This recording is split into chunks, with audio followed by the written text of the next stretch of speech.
আমি যেভাবে chicken stew বানাই সেরকমভাবেই আজকে তোমাদের সাথে শেয়ার করব ভাবলাম। তো চলো, প্রথমে আমি এই পেঁপে, তারপরে কটা মাত্র বিনস আর গাজর কেটে নিয়েছি। আর এদিকে একটা পেস্ট করব, অল্প করে ধনে পাতা, অল্প লঙ্কা, অল্প করে রসুন আর একটা পেঁয়াজ দিয়ে পেস্ট করেছিলাম।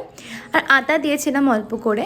তারপর তেলের মধ্যে কোনো ফোড়ন না দিয়ে বেসিক এই যে সবজিগুলো তোমাদের দেখালাম, ওই সবজিগুলো ভালো করে একটু সতে করে নেব।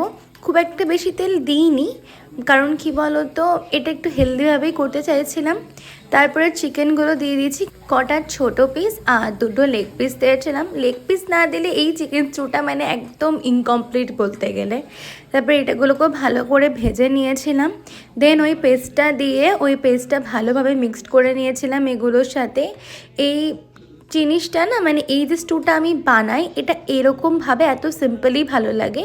তারপর সামান্য জিরে গুঁড়ো, হলুদ গুঁড়ো, নুন আর অল্প গরম মশলা, ব্যাস এইটুকু নিয়েছিলাম, আর কিছু নিইনি মশলার মধ্যে। তো এগুলো চিকেনটার সাথে আর সবজিগুলোর সাথে ভালো করে মিক্সড করে নেব।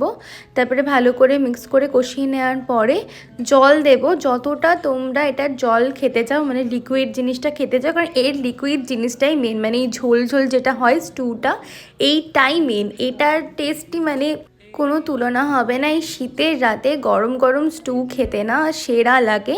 অল্প করে একটু বাটার দিয়েছিলাম, এটা অপশনাল, কারণ বাটারটা না টেস্ট বাড়ায়। আর ব্ল্যাক পেপার তো অবশ্যই দেবে, ভুলবে না, কারণ এটা আর বাটারটা ছাড়া এই জিনিসটা মানে পারফেক্টলি রেডি হওয়া একদমই পসিবল না। আর এই দেখো আমার অলমোস্ট রেডি হয়ে গেছে, এবার প্লেটিং করে নেব। আমার না এইটা যেটা আমি নিজে বানাই, এটা পুরোপুরি আমার রেসিপি, এটা আমার খুবই ভালো লাগে। এবার অনেকেই অনেক রকমভাবে বানায় আমি জানি, বাট আমার এরকমভাবেই ভালো লাগে বলে বানাই। আর তোমাদের এই রেসিপিটা কেমন লাগতো জানিও, ভালো লাগলে একটা কমেন্ট করে দিও।